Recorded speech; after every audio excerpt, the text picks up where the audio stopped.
और कोई सा थोड़ी देखना है। अच्छा ही है, ठीक है। अब तो 2 दिन ही बाकी हैं। वही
Okay, I think we can go ahead and start.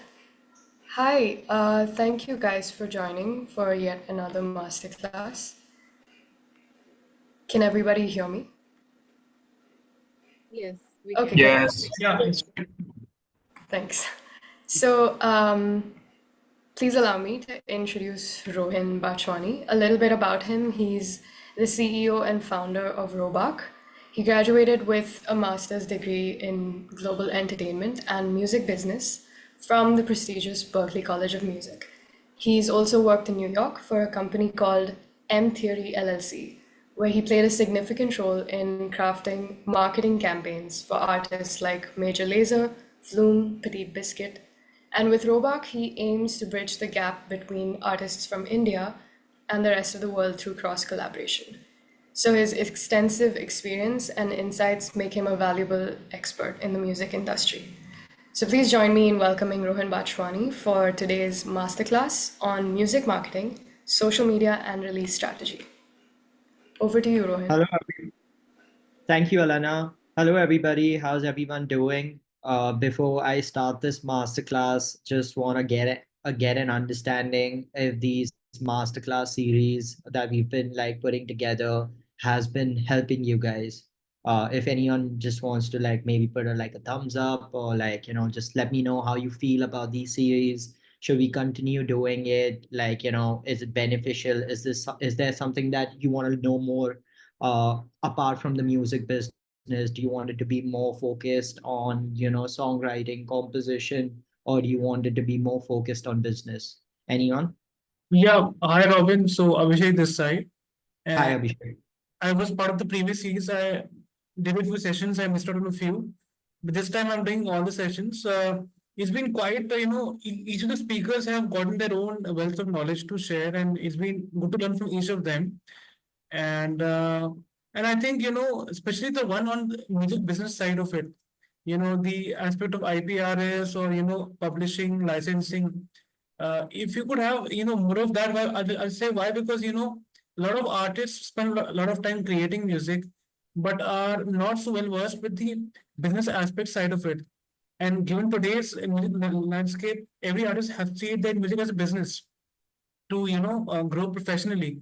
So understanding those aspects and getting as many, facets will really help us. And if you can, incorporate that, what we're doing is already awesome, but more perspectives on the music business side, the more we learn, the better. And yeah, and the initiative is awesome, Robin. I mean, your vision to do this for a lot of upcoming artists is really helpful, because I have learned so many things here myself, which I didn't know, prior to being part of this series. So big ups for that. Thank you so much, and well noted to do more business seminars. So yeah, we will be focusing on that. But again, guys, if you have any suggestions, you have our emails. Please feel free to send us some feedback about how you feel about these masterclass series. Also, if you could help us share the word with other independent artists. The whole idea started with creating like a community of independent artists, because the mission statement of the company is helping independent artists define success on their own terms. So the goal is to empower independent artists. That's why we have a WhatsApp group where we've added a lot of our affiliate and some of our partners. Like we have people from radio, we have playlist curators, we have distributors, marketing teams. So the idea is that to provide a lot more resources um, for independent artists. So if you have other friends or if you see someone struggling, please feel free to add them and kind of take them over the WhatsApp group, like where we have a space for collaborations, where we have like, hey, you want some tips and tricks. I was just talking to my team, and we are going to start doing like a sort of a newsletter, because we get bombarded with a lot of news, like what's changing on Instagram. So we thought like it'd be good to kind of give you guys a snapshot on week to week basis. So we will be starting that line of communication. But again, we are just growing. It's been like 2.5 months. We are already a community of 300 members. So just wanna say thank you for being a part of this, and we are doing everything we can to kind of empower independent artists in India. That being said, let's move on to the masterclass for today. So I'm going to be speaking on music marketing, release planning, and strategy. But before we start, I don't know how many people know about Robach, so I'll quickly do an introduction. Robach specializes in artist and label partnerships. We do marketing for a lot of B2B labels. We work with independent artists. They come to us with their release plan. We kind of put it into perspective, create marketing strategies. We also run marketing for some other labels like Naya Records, which is a label in Boston. So we we are the back end for a Boston-based label in India. We also scout talent for international labels. So we help them with the A&R scouting process. And apart from that, marketing has always been the core. Like Elena mentioned, I was in New York and I was crafting marketing strategies. So that is sort of the USP of the company. So today the masterclass is very interesting because it'll give you all the checklists, everything that you need before you go into pushing out a track. I've created some 6 week out what you need to do, 4 weeks out what you need to do, on the day of the release what you need to do. So once you have these sort of SOPs in place, it'll be very easy for you to kind of scale up your release plan rather than just being stuck with one. We all know it's not that one song that can make or break you. It's like a series of successful releases, and you gradually get to that point. So with that being said, let's begin music marketing, release planning, and strategy.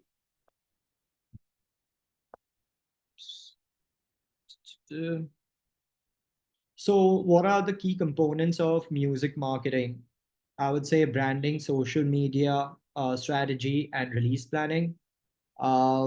This is one of our artists that we recently did a marketing campaign with. He goes by the name of Arjuna Harjai. Um, the last campaign that we did with him was on a song called Zikr Hai with a Pakistani artist called Natasha Noorani. Within 45 days of the release, we were able to achieve 1.5 million streams across DSPs. But Arjuna has kind of understood his fan base, and he does something really cool. Like he has a release every 45 days or every 2 months. So instead of pushing it out, hey, I'm coming out with a new track, go listen to my new track, he decided to make it a little bit more interactive for the audiences. The way he did that was through a script. It's called the 1 minute composer, where he kind of gets some words or keywords from his family members, and he tries to create a melody around it. Now I know it's not that simple. Someone gives you keywords and you come up boom with the song and like everyone loves it. But it's a way of putting your music out there, which makes it a little bit more exciting than putting out a static post of your artwork, or maybe putting a snippet from your music video and asking people to jump in. So he's made his release a sort of a brand identity, which is called the 1 minute composer reel, and he kinds of craft the entire melody of the song in about a minute. So something that I would say is like maintain a consistent tone across platforms, be authentic, and craft a relatable and engaging narrative. Ensure you're creating brand recall and posting good quality content. We already know, like, Spotify has about 100,000 songs being released every day. So if you really want to distinguish yourself from the clutter, everything needs to be on point. It's not just the audio, it's the branding as well, it's the artwork as well, because sadly the artwork is the first impression into your song, because you see the artwork and then you hit play. So I feel the aesthetics of your branding sort of need to be on point. It doesn't have to be very overproduced and scripted. Like, this is how Arjuna choose to do it. I'm not saying it will work for everyone. You don't need to write a script, but you need to make it a little bit more engaging and authentic. Build your mood board for each of your release and work around it. So a lot of the times when we ideate with an artist, like, hey, what should be the artwork of this release? We create a Pinterest mood board and we put all the things together, all the keywords together, and we kind of create a board. And then we pick elements from each and every inspiration and kind of make an artwork. Moving forward, importance of social media and developing a strategy. Again, back then labels were the one trying to find the right audience for you and kind of engage your music with them. In today's world, I say that there are no gatekeepers. You can identify where your audience is. You can identify where your music will work and tap into those markets directly via Instagram or other networks. You really don't need to be dependent upon a label to find the right audience for you. Um, you can engage directly with fans in many mediums. It gives you insights into your audience's behavior and preference. You can measure the success of your campaign by the kind of reach that you get. Importance of social media and developing a strategy. First, the first most important thing is to identify your audience, their preference and behavioral aspects. We do something really simple. We kind of create an affinity artist list. By that, I mean all the artists who are within your soundscape and have an audience to which you want to sell your music to. You kind of list all those artists down. Once you have the artist down, when you create an ad plan, it becomes much easier to target your music to those artists who are within your soundscape. So every platform is kind of different in its own way. Instagram, visual storytelling, reels behind the scenes. Facebook is more about a broad audience and promoting your shows. Twitter is mainly fan interaction, real-time updates. YouTube, we all know music videos and BTS content. So when you have a sort of a target audience, you identify which platform do you want to reach out to them by. If Instagram is your tool and you feel that your audience that you're reaching out to you is on Instagram, then you kind of put like a calendar together in which you decide like what your week looks like in terms of assets. You can even look at doing some live sessions and basically talk about like the whole narrative behind putting the song together. The trick here is Rohan, to I like had one doubt. Could I just ask? sorry. Yeah, I yeah, had go one for it. doubt. You mentioned target your soundscape, or the one you relate with. So could you Yeah. just give an example of that? Just think like I have an artist called Petit Biscuit who makes for example instrumental music. I need to find like 10 other artists who make that kind of music. And when I know these are the artists and this is the fan base I want to reach out to, when I'm creating an ad plan, I kind of give Meta an audience that I want to target. So you can put all these artist names in there. So when you're running an ad, though your Meta is pushing your content to a specific audience rather than dark ads. Does that make sense? So for example, you mean to say than actually targeting fans or at least the users or listeners who listen to such type of music, it's better to at least look at people who produce such music and include them in the ad is what you mean, right? No. So what I mean is like when you look at artists in your soundscape, they've already established an audience for themselves, and you're trying to get that audience into your music. So instead of finding that audience, find the artist who has that find the artist who has that specific audience. Does that make sense? Okay, so you mean to say like already the established ones, we can actually look for that, right? Correct. Okay, got it. Cool. Um, so this is an interesting campaign. We were working with Molfa Music. We were developing their label. We were scouting artists. So we did this campaign with this artist called Jeannie. When we kind of A&R'd her and found her, she just had 5,000 to 10,000 followers on, Instagram, and she was very active on social media. She knew what her strengths are, and something she was really good at is covers. So when we were dropping a release with her, we kind of planned the calendar in such a way that we do like 2 to 3 covers to like kind of get that attention and delight them with an original track. And again, once we announced the release, it's not that we are just talking about the release. We were quick to like collaborate with other artists and do collaborative reels and covers. Cool. Any questions on this bit? So like, you can see your reach within like 10,000 to like 500,000 in like less than 4 months. Cool. So yeah, I would like to talk about like, what you should be doing 4 to 6 weeks out before you're dropping your single or EP or an album. The first most important thing is like everyone wants numbers, everyone wants their song to be the biggest song, but you need to have like realistic goals for yourself. So sit with yourselves and identify what that goal is. I still do this with each and every client that I have. The first few sessions are just goal settings because we know what we want to achieve and how we can reach towards those goals. So once we've created the goals, we further break down those goals and create a marketing strategy around it.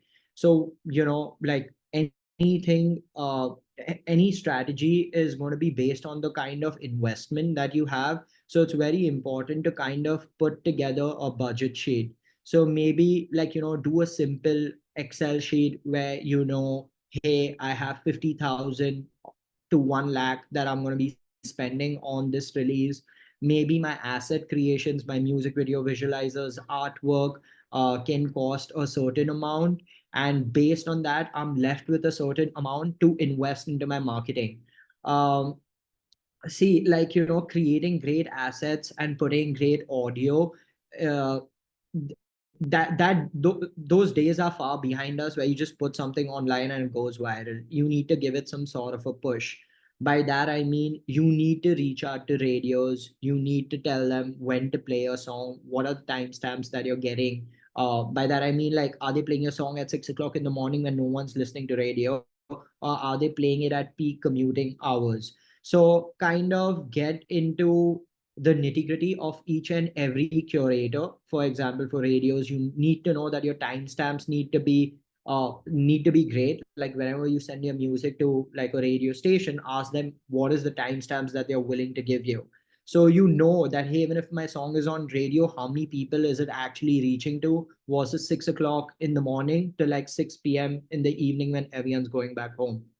Um, so kind of have a budget, like, hey, I'm going to be spending so much on playlists. Like we all know the amount of playlists Spotify has in India. If I'm just talking purely about electronic music, they have about 3 to 4 editorial playlists. So there's a lot of pressure on the editors, and the music is a lot more, so they can't fit each and every song into the editorial playlist. But there is an alternative to that. I feel there is a rise in user generated playlists. So there are a lot of users, there are a lot of playlist curators out there who are doing a fantastic job by creating multiple playlists, and they have the bandwidth to plug your music in there. So maybe kind of build a pipe of playlist curators and reach out to them, because you might have to, I'm not saying it's always the case, but you might have to pay them some amount, but at least you know that your music is going to be pushed into a right set of audience, rather than just like reaching out to the editors multiple times, telling them, hey, can you please place my song into your editorial playlist? I just feel, try to look for alternatives. If they have to place your song, that's a bonus, but just don't be dependent upon editorial support. So kind of craft your strategy that, hey, I'm going to be reaching out to radios, I'm going to reach out to third party playlists. If you have a decent music video, reach out to like TV broadcast. You'll be surprised in tier 2, tier 3 cities. There are a lot of people still consuming a lot of television. So maybe if it's an English video, reach out to VH1, try to get your music videos aired on VH1. You know, these are some of the things that you can do in terms of your goals and what strategy that is that you're trying to create. I feel you should also work on a concept of photo shoot. That again comes down to when you're creating a mood board, a Pinterest mood board. You know that there are certain elements that you can use from these inspirations, but I feel it's very important for an artist to have his face on the artwork.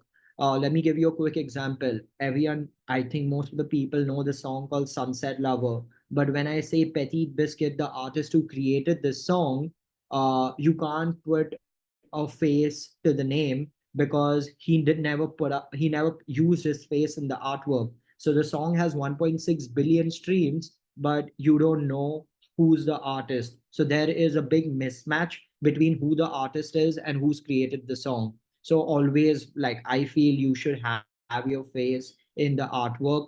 Um, Even if not that, try to do like a great photo shoot and promote your release via these shoots, and try to commission it with press. Like, maybe I'm not taking any names, but go to a publication, tell them that, hey, this is my new release and this is all the material that I have to promote it. Everyone wants to be kind of spoon fed in a way. So if you can create like maybe 10 to 12 publications who support your release, don't just reach out to them and say that, hey, can you please support my release? In fact, give them some sort of content. One piece of content could be photo shoot, one piece could be snippets from your music video, one piece could be like, acoustic video. Let them choose, spoil them for choices, because they are the ones who have a big number of audience to which they can kind of share your material. Create a marketing pitch with your audio, artwork, press shots in one drive. So a lot of the times when you're reaching out to like music curators, you're just sending maybe a SoundCloud link. it's always not enough. Like, even if I like your music, I want to know more about you. So if you've not put your bio on your SoundCloud, I don't know how, like, don't like make them keep coming back to you for questions, but kind of put everything in one Google Drive link. So put your audio, put your artwork, put your press shots, maybe create like a one sheet. What is a one sheet? One sheet is something which has the entire snapshot. It's like a resume for musicians, you know. So you have all your social media links, you have the big numbers that you want to tell them. If you were a Spotify radar artist, mention that, because these are some of the points these curators are going to see and be like, oh wow, he's a Spotify radar artist, let me kind of go out there and support him. You never know what can connect for you. You can also say that my songs were played on BBC Radio 1. So that is something that could be an inspiration for a curator to push your music. Identify your target radios, press, and DSPs. Execute distribution 4 weeks in advance. So all of this is like sort of hygiene. We I had a sorry, doubt. yeah, Sorry, yeah, I had a doubt. yeah. You told us releasing planning strategy, right? So, for 4 to 6 week, we'll be only talking about our music, like with the snippets or like behind the scenes on Instagram and or any other social media. Is that what you're saying? No, I'm talking about a setup, like what you need to do 4 to 6 weeks prior before you release your music. So I'm not saying push anything out on social media. That is something that you need to sit with your team and decide that, hey, if I am pushing out my music 6 weeks out, would it make sense to push something out right now? Because people have a very short span of memory. Until unless you're a big deal, you're a big artist, no one's going to remember that you're dropping a song 6 weeks later, right? Does that make sense? So Yeah. idea for your social media would be based on how engaged your fan base is. Based on that, kind of create a social media plan. So I'm telling you, these are some of the things that you need to do 4 to 6 weeks out. It has nothing to do with what you should be posting on Instagram. Okay, because it's the first song that we'll be releasing, and obviously when your in Instagram followers are not that many, so you need to like uh, also consider that factor, right? So yeah, exactly. That's a great point. Again, I gave you an example of Genie, right? Yeah. We were pushing out the first song with her as a label. So we knew that she doesn't have a big fan base. So how do we kind of build a fan base for her and then delight them with a release? So we kind of did like a few covers. So that built the anticipation, and then we dropped a single. Does that make sense? Yeah. So you are when So you mean the marketing agency that you're running? correct. Okay. Then what about Molfa Music and First Wave? Is it also like related to your thing, or is it like separate? So earlier we were running operations for Molfa, not anymore. I think right now they are with First Wave. So prior to, like, April, until the inception of the label, we were working with it, not anymore. Okay. Sorry, one more question last. Is Yeah, it important to release your music through a record label when it's your first song and you also don't it have it money? it, it really doesn't matter, but a record label does exactly what we are doing right now. They are going to do your marketing, they are going to do your distribution, and they are going to push your music to their network. So if you feel you can kind of achieve all of that by yourself, I don't think that you need a label. You only need a label when you know that, hey, I'm dead serious and I'm okay to either part away with my masters, either I'm able to put in some of my money in. So it is a lot of permutation and combination of what you're trying to do. But I would suggest personally, kind of build your leverage. Once you have certain sort of numbers, your bargaining power with a label becomes much more higher.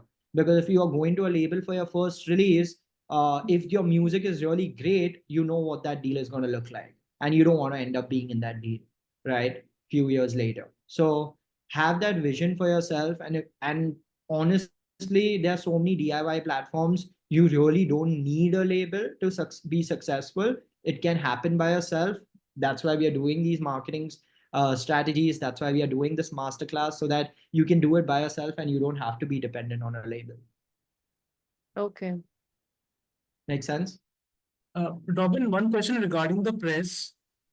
Yeah. So, if I'm an upcoming artist, and my single is about release in about 4 weeks time from now. So, Yeah. suppose I'm reaching to a platform like say the Indian Music Diaries or Rolling Stone. Should I apprise them after the song is released that my single is out, please check it out, or 4 weeks before, because they get so many entries, like that's right. What's your An artist gets the maximum attention when you're releasing something. So if you're hoping for your press to come out few weeks after your release, I don't think that is going to give you as much traction. Think about it like your media outlet. Uh, you are receiving a lot of music, so you've already kind of made your calendar what the month looks like. So in order for you as a smaller artist, you need to be much more prepared. Maybe like 5 weeks out, have a press release ready and send to these guys till you get a support, rather than waiting for your release to come out and then kind of do that. Does that make sense? Always do it in your first 1 to 3 weeks. This, I think this is the first line: send the press release to your target press partners. okay? But for a smaller artist, I would say instead of 3 weeks, maybe even do it 4 weeks. The sooner is the better.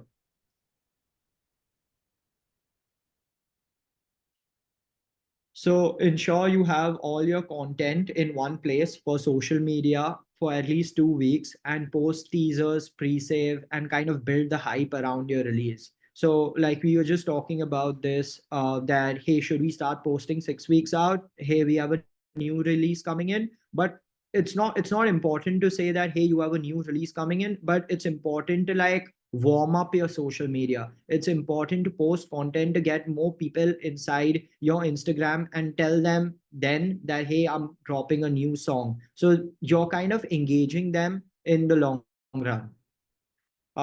You can create an advertising plan and commission the asset at least 1 week out from the release, so Meta has enough time for approval. A lot of the artists, what they do, hey, I know I'm going to run ads, and they kind of run ads by just boosting your post on Instagram. Firstly, I feel that's a very wrong way. If you're planning to run ads, reach out to an ad specialist and kind of run ads from the back end with the right targeting, other than just boosting your post, because that is not going to give you a lot of reach. That may give you a lot of likes, but it's not going to give you the kind of reach and authentic audience that you're trying to reach out. Like I said, you build a list of all the affinity artists and kind of target them. You won't be able to do that when you're boosting a post. So reach out to an ad specialist. If you have a friend, ask them, hey, can you set up ads for us, and try to do it from the back end. Just a quick example, I was running a marketing campaign in the US for a country song. We kind of narrowed down to the pin codes of an area where there are a lot of country bars, and we targeted our ads in a particular time frame around around those country bars. So we knew that our targeting is so on point when people are going to go there, and if they're scrolling through social media, boom, it's the best time to sell music to them. So be very like, whatever you're spending on Meta in terms of ads, be very vigilant about it and have a right strategy. I feel with every release that you do, your branding needs to be on point. So if you've created new press shots, have the same picture across all DSPs. One DSP has a different picture. One DSP on Spotify has a different picture. Don't do that. Maintain a sort of continuity, so that if I know what you look like on Spotify, I'm able to find you on YouTube, I'm able to find you on Apple Music. If I'm not able to do that, sometimes it's very hard to know which artist is what. Uh, I think you must have heard Spotify talk about it when you're ingesting your song or when you're submitting your song for distribution. The song gets live on your Spotify for artists in like 2 or 3 days. So prepare your editorial pitches and make sure your editorial pitches are a little bit more crisp rather than saying that, hey, my song is this, it's about that. Kind of feed some information to the curator or to the editor that, hey, this song would be perfect for 4 of your playlists, and list those playlists out. So tomorrow, if an editor is actually looking at your pitch, he exactly knows where to place your music. So like kind of spoon feed everyone, whether it's like your journalists, whether it's like your editors, tell them where you would see your music being fit. So I think that would make their work a little bit more easier, and you might just see a conversion. So when now we're talking about release day strategy for the day of the release, I feel it's very important to track your streams across DSPs so you know which platform is performing better for you. You can look at YouTube, you can look at Apple Music, you can look at Spotify and kind of just note the numbers down. Something that we do on our end when we have a release, we track the numbers in the first 24 hours. So Spotify doesn't give you that metric. You're supposed to do it manually by yourself, but kind of see from the time I'm releasing my music into 24 hours what has been that number. So every time you do a new release, try to see, hey, how can I go higher and higher in my first day? Because the first week is the main week, and if you sort of get momentum in that week, you will see that more editorial playlists, more UGC playlists are all out there to support you. So kind of track your first week of streams for all the releases that you do. Post the out now video, coordinate it across all platforms. Confirm whether your ads have gone live. Go live on your page on the day of the release and engage with fans. Post other content such as behind the scenes and related content, and share UGC content as well. A lot of the times when you see that people are using your Instagram audio and creating reels, and you see that number, 100 people used your audio creating reels. But do something about it. Don't just just let it be there. Kind of reshare it and tag the creator, so that if tomorrow the creator sees that the artist is sharing their content, they'll kind of give you a reshare, and that will help you reach a wider audience. Follow up with any third-party playlists. Ensure that your tracks have been added. Review and adjust your strategies 2 weeks after 2 weeks and promote the track. Let's move a little bit into brand collaborations and how to approach these partners. Suppose you're trying to do a music video and you know that a brand is perfect for it. Kind of create a small pitch deck and reach out to that brand. Ask that brand what you think would be fit. Like if you're a smaller artist and you don't have big numbers, it's very unlikely that they are going to fund your music video. But what you can tell them, hey, if you give me your brand, for product placement in the music video, I will give you so many reels, I will give you so many static posts on Instagram. It's fine, I don't want any money out of it, but it would be great if you could share it on your brand page. So what is happening right now, you're cross pollinating your audiences. You're not just dependent upon your channel to push your music. You're collaborating with a brand, not for money, but to like help, but to help get your music placed into their channels. I feel research and identify the brands that align with you, your audience, and your track. Pitch your value. Clearly communicate with them what are the benefits of collaborating with you and your goals, and what do you want to achieve with this campaign. Agree on mutual goals, timelines, expectations. In the beginning, you can even do a barter collab, which I was just explaining to you, and just tap into their audiences. Just try to get like the brand to like kind of share your content. I feel that's also a win in the initial stages. Moving forward, just want to talk about the song that I worked on. It crossed 1 billion streams across all DSPs. The track created an instant recall value, and people were able to connect with this track with the sunset. So, we kind of ran a campaign on Instagram where we got people to like use the song while capturing a sunset. So the recreations were kind of very high. So we reached about like 1.1 million reels just by getting people to like kind of capture the sunset and use the song. Many celebrities like Rosalia, Dance Bilzerian kind of used this song in their reels. The popularity of the track led to like 6 remixes, which was later rolled out as an EP. So yeah, we are open for questions. Sorry, I was just doing all the talking, but you can shoot your questions, and I feel I would like to know what you guys are up to and how I can help you with your releases. Yeah, Robin, so I had a question on the aspect of going on Instagram Live to, promote a new album. So suppose if it's a song where, the instrumentation is all, electric guitars and drums and bass, and it just won't sound good on an acoustic guitar. So while it's easy for a singer-songwriter to do an Insta Live for his new release, most of my songs are in the category that they require the full band for the listener to get the vibe of the song. So that's not a very plausible option for someone like me. That's one thing. And the other part of it, it's like when your major aim is to get people to come for your live gigs for your original music, not covers.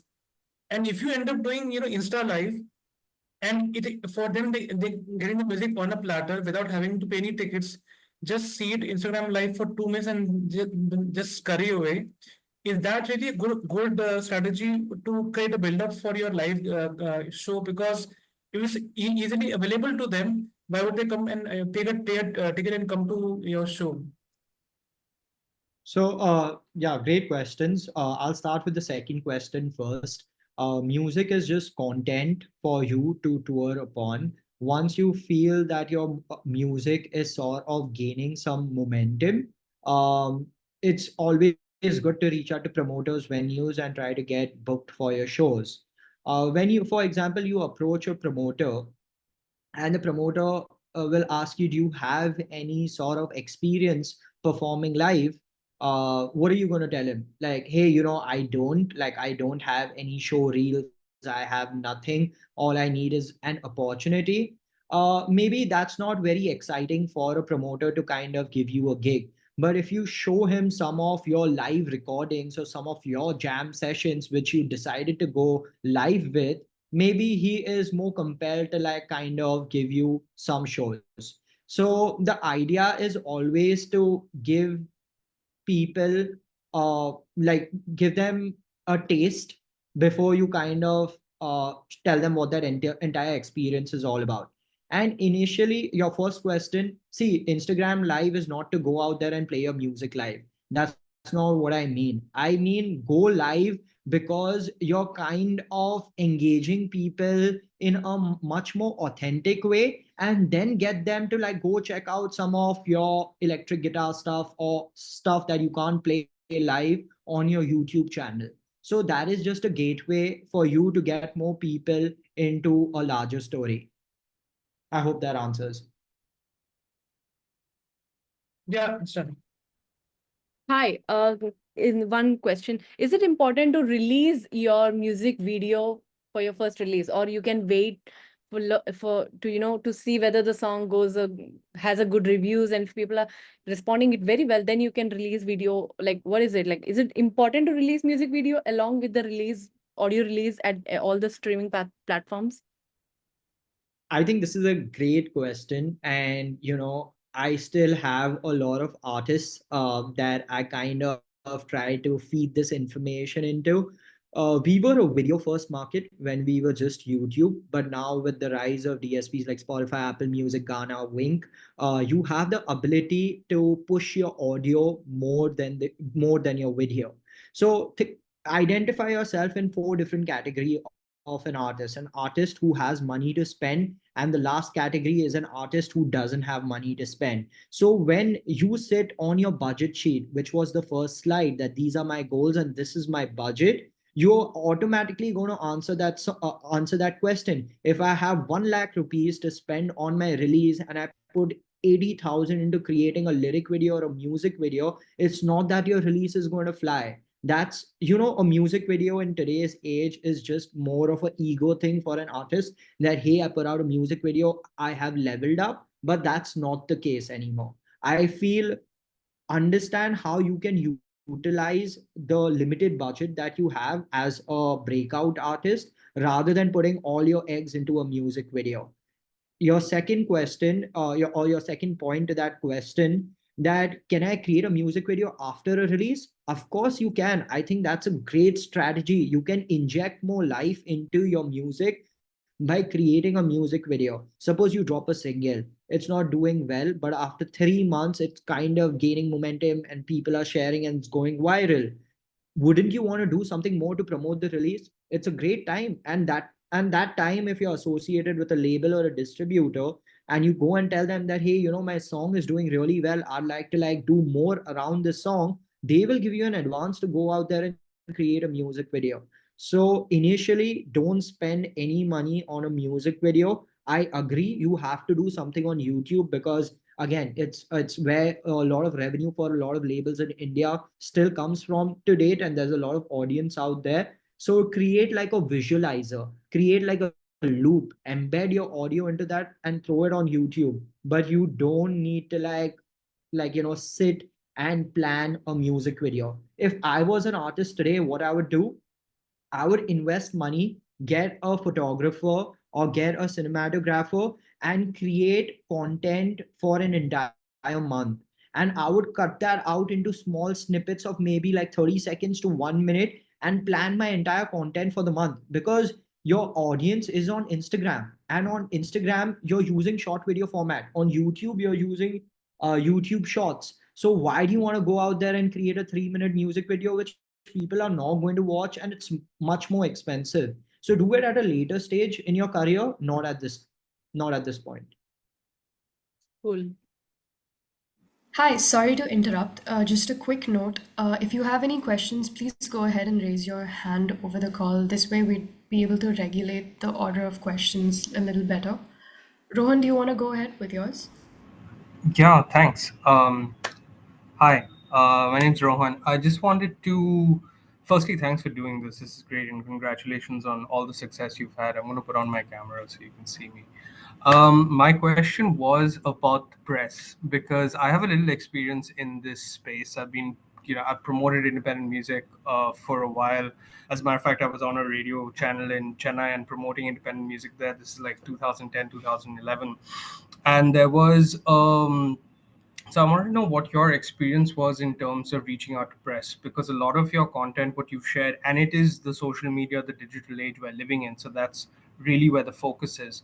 But when it comes to the hard press and traditional mediums like radio and TV for that matter, which essentially is a mass medium. So what's been your experience with that? Because as I'm sure most people on this call know, there are limited avenues. There is only one Rolling Stone. There is only one, like somebody mentioned in Indian Music Diaries, that's really recent if you look at the larger scheme of things.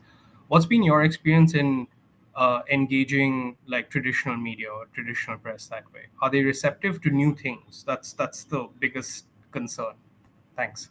See, when I talk to a lot of people, they say like traditional press is dead, and I disagree with that. I feel like they are sitting on a gold mine which people don't understand. A lot of the people still listen to radios, not maybe in Mumbai, not your friends, but in other cities, yes, they do. And a lot of the people commute and they don't know, want to like create a Spotify playlist. They just want to be updated with what's happening in the world. So they like kind of listen to radio. So we've built a very healthy relationship with each and every RJ, and we understand what are the requirements of each and every station. Now, just a very simple one, right? 94.3. I love listening to 94.3 because I feel like the kind of music is very Western. Like, you get to know what's happening in the global music scene. But if I'm going to ask them to push Hindi music, they're not going to push Hindi music.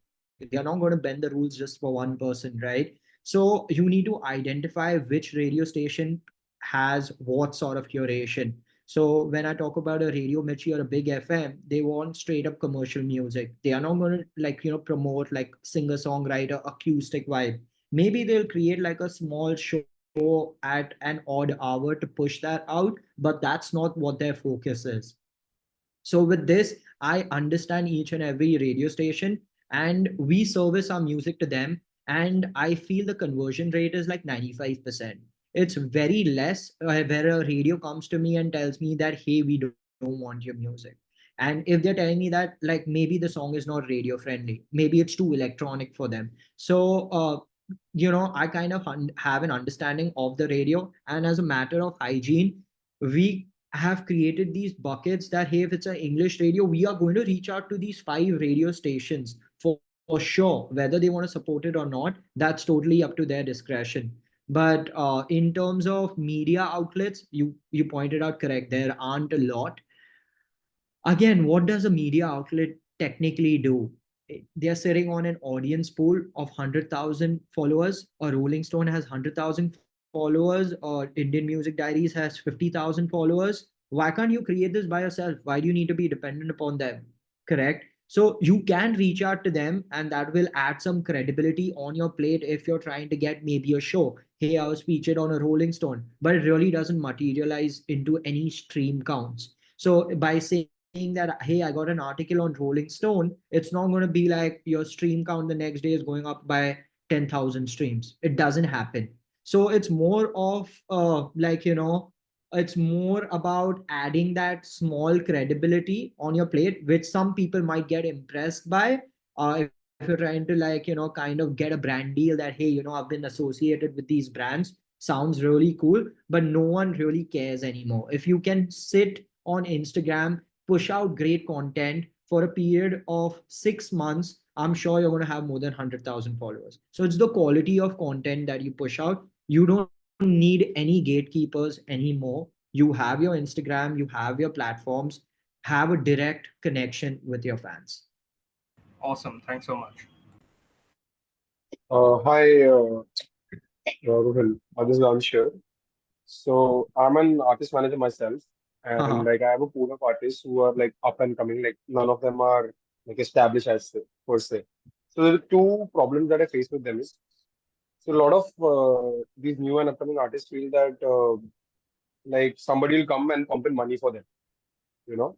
So it is something that I need to explain them that the step 1 is that you need to start investing in your own music.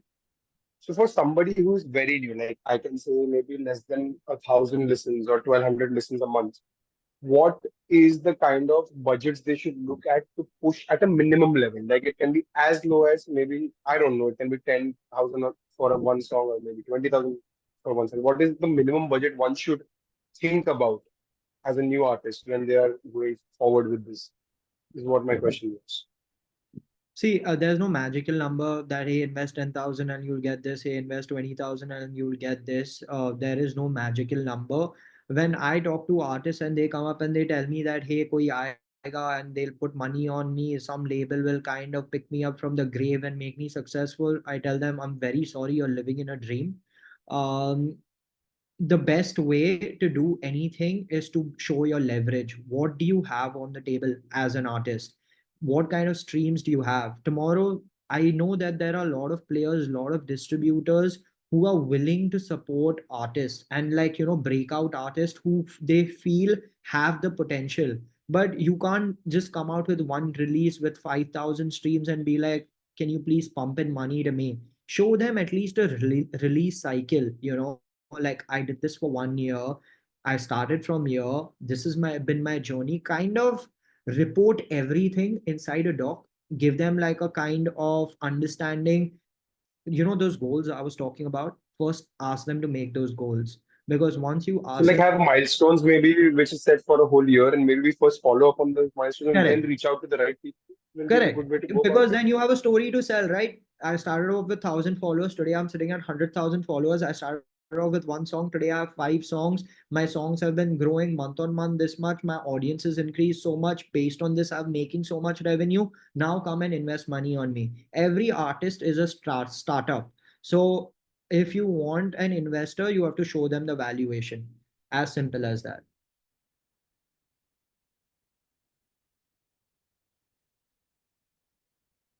Hi, Rohin.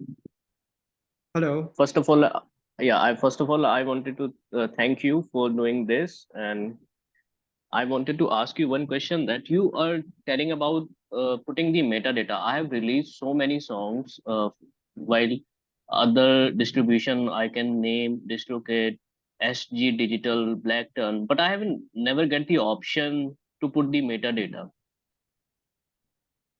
I mean, the data I have to give is just the song title, the the poster, and the data you are talking about. I've never get the chance to put like the competitors' data you are talking about. So I think what you're asking for is stream counts, playlist listens, skip rate, stuff like that. That will be available on your Spotify for artists, right? No, I'm talking about like while releasing our music to the from the distributor. So Haha. is there any chance to put the metadata? Why would you want to send a metadata to a distributor? It's distributor's job to send the metadata to DSPs. Okay. I mean, I wanted to say that like, how can we pitch music to the editors?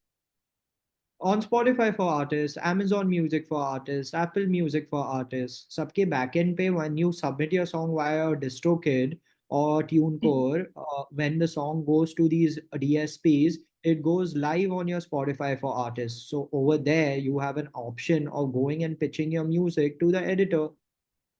I hope I'm not able to convey my question to you. I'm just telling you once again, like when we release our music, so we have to put data, like title of the song, the thumbnail, which is 3000 into 3000 pixels, and the Yeah, when you're artist name. distributing the song. Yeah.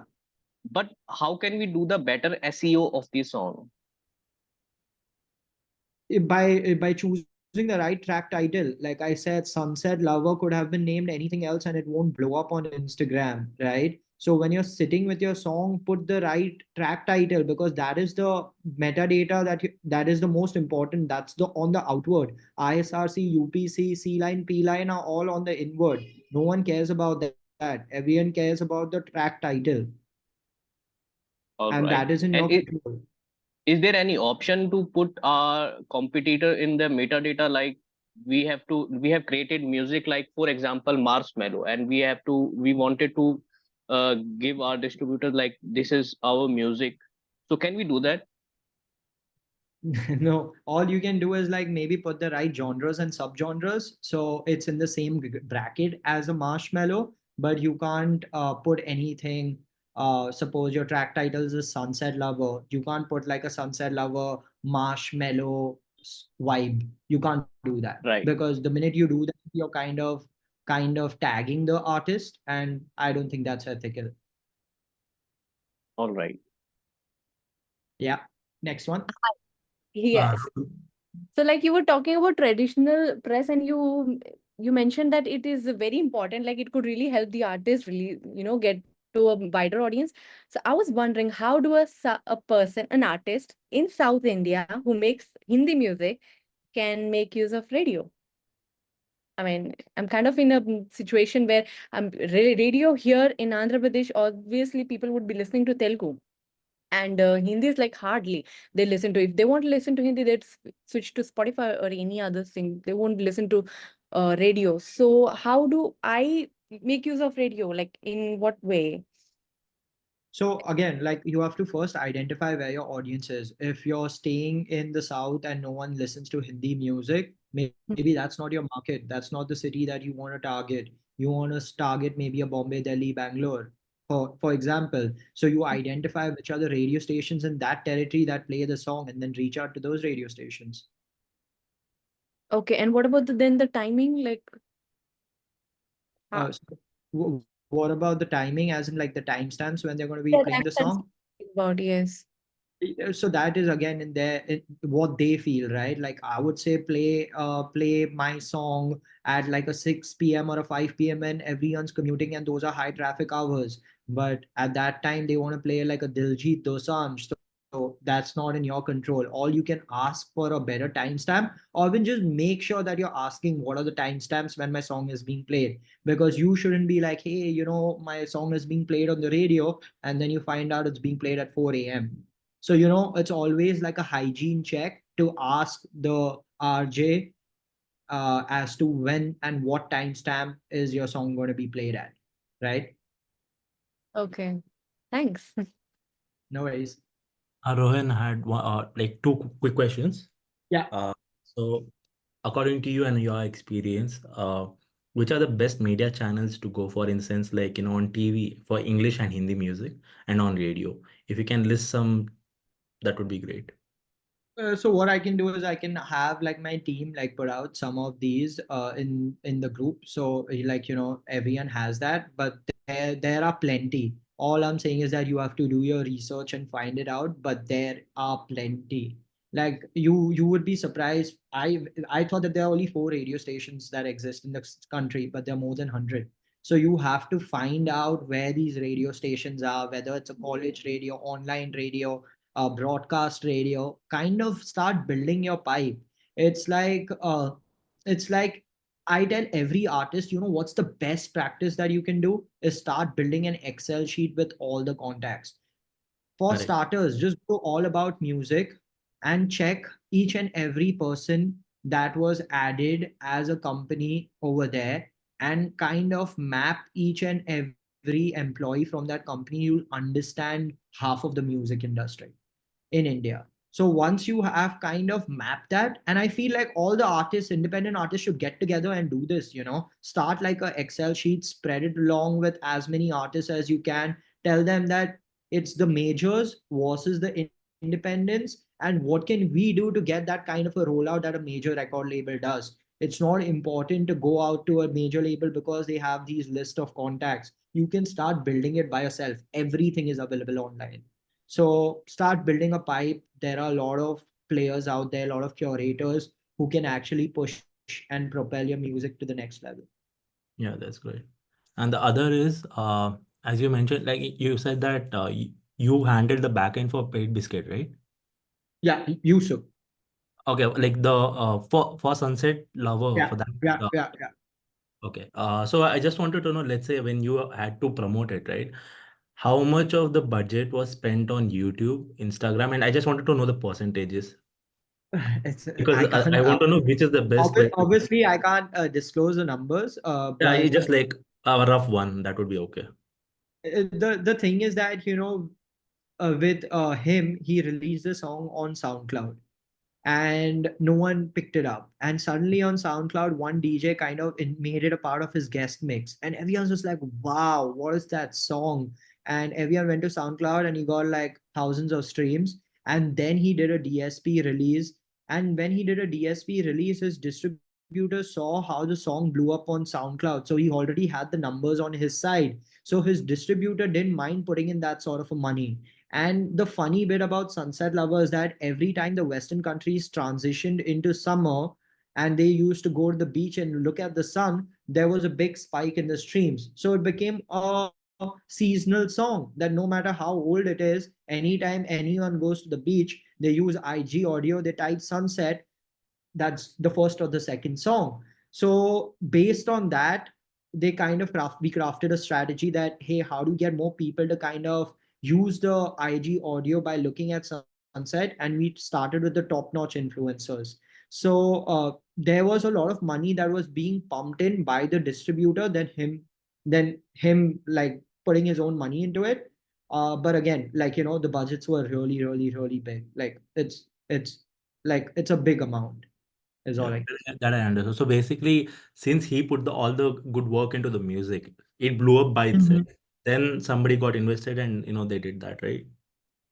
So SoundCloud is something which anyone can put a song out there, even if you're sitting in your bedroom and making it. That's exactly what he did back in the day. Put it up on SoundCloud, did not get any did not get any sort of conversion in streams. Then one day a DJ made it a part of an intro of his guest mix. And that time SoundCloud mixes were huge. So that blew up. And then he went to the distributor that, hey, look at my song on SoundCloud without any marketing budget. It's got this sort of a reach. Now we want to make it a DSP release. How much can you put into it? And they were like, okay, fine, let's test the waters with this amount of budget. And if it actually blows up on DSPs, we'll top it up with more. And it actually blew up. They kept on topping it up. And now every season, there's some sort of budget allocated to inject more life into the song. Superb. So how would just like a small question, right? So, okay, that became something like an investment or something, right? So for an upcoming artist, so should he concentrate, like, spending the budget on YouTube more? Like, according to your experience, what would you say? YouTube is better, or putting ads? I know that putting ads on Spotify is much faster. When Petit Biscuit released this song, there were no DIY distributors. So he had no other option other than putting it on SoundCloud. But now you have TuneCo, CD Baby, a DistroKid. Every day there's a new distributor popping up. What is stopping you from releasing your music on all platforms? You don't know where your audience is, right? Tomorrow there could be a conversion on YouTube, but day after there could be a conversion on Apple Music. So with the flexibility of being a DIY, getting a DIY distributor, distribute your song to all platforms. Kind of go back to that sheet which I was sharing in the presentation and find the numbers, which platform is doing well and why. Then identify that my audience is on this platform and how can I compound it, right? So it's a lot of data analysis rather than just like being like इतना पैसा मैंने YouTube के पीछे डाल दिया और मेरा video hit हो जाएगा. Those days are far behind us. You have to be a little bit more smarter now. Thanks. Hi, Rohin Yeah. sir. So Hi. I have just started as a artist manager, and recently I have started working with a rapper. He is based from Punjab. He's a Punjabi rapper, and I just want to understand what should be my, as a beginner, what should be my strategy? Like, how should I just go with the flow? Like, how should I promote my artist, or how should I take care of the branding particularly? Branding is very subjective. It depends upon artist to artist. अगर आज आपका Punjabi artist है तो उसको एक aesthetic follow करना पड़ेगा. Like what is his music all about? I'm just putting general things out there because I don't know this artist. What does he represent? What does he talk about? What does he like doing? Find his hobbies and kind of create a plan कि मैं ये सब चीज हूँ comfortable social media पे बात करने के लिए. So kind of start with like a brainstorm document with your artist and kind of list all the points that he's comfortable putting out on social media as an artist and start developing a theme. एक theme बनाओ कि ऐसे नहीं है कि एक दिन वो he's talking about Siddhu Moosewala, next day he's talking about 50 Cent. So there's a very big disconnect, and audience today is the smartest audience that we have. So the minute they see that you're jumping on from a trend to trend, fans don't tend to engage. Fans want an authentic artist and they want to fall in love with their storytelling. They are okay to be like kind of told to do this, to do that, but you can't trick the audience anymore by thinking as a content creator. Rather think as how can I make these guys fall in love with my story? So once you have that narrative कि मुझे अपना story in the most authentic way बाहर डालना है, it's a matter of time how you will start building that audience for the artist. Rest all I think you know through the slides, how to do distribution, how to release music, how to find radios, how to find media outlets, how to find promoters. You know the game, right? Like, so I feel like social media aesthetic is super important because if you put the link of your artist to any promoter, first thing they do is go into their Instagram. So if you have a very good sort of an impressive, authentic sort of a storytelling, people just fall in love. Okay. Thank you, Rohin sir.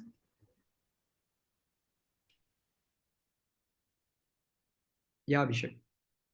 Yeah, Robin, so my question is specifically regarding the genre which I operate in.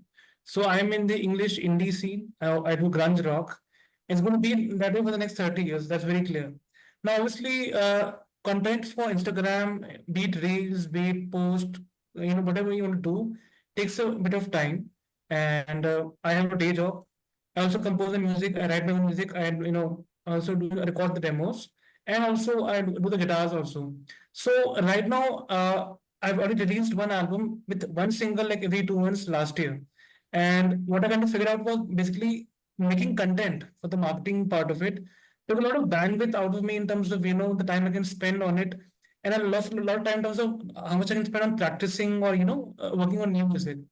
Now the thing is that it's going to be this way for quite some time right now.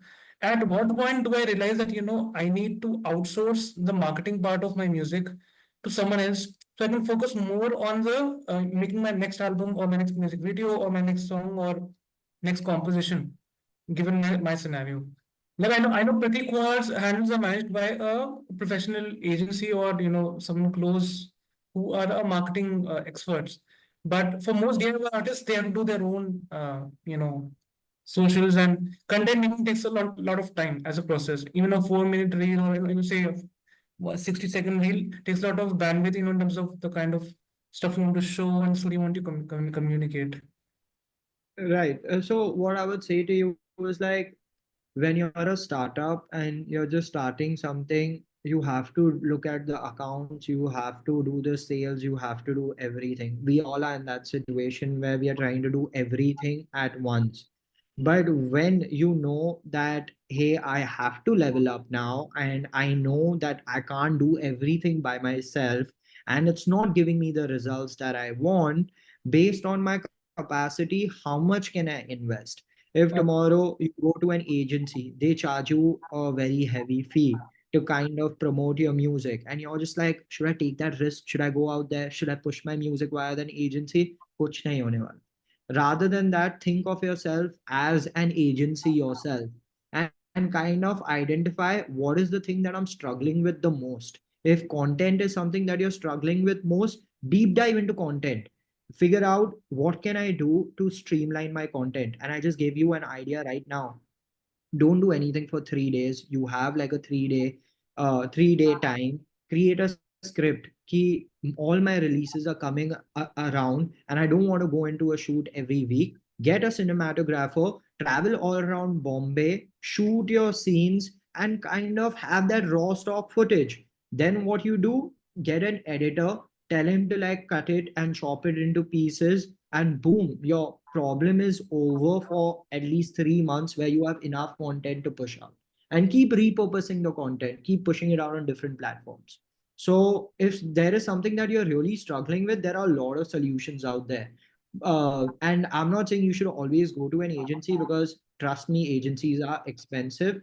And it's like a startup, right? Like today, if I have a lot of money, I can beat any other agency in India, but I don't. I have limited funds, and I need to keep leveling up, leveling up, leveling up till more people see my growth and come to me and be like, hey, you're doing a fantastic job, and now we want to take you to the next level. We all are waiting for that. So you just need to keep building your growth. You need to keep building your momentum. And sometimes you might just blow up. You wouldn't even need anyone else. Or sometimes you might just get a partner who will take you to the next level. But keep knocking on that door every day, keep building your content every day, keep pushing it out every day. You don't know, if I'm telling you an artist from 5,000 followers can reach 500,000 followers in a span of 4 months, what's your excuse? It's not that the algorithm is unfair towards you and fair towards her. It's just that she put out great pieces of content. So you need to be authentic and be like, I'm comfortable doing these things, and how can I scale it up? Something like a Hanuman kind.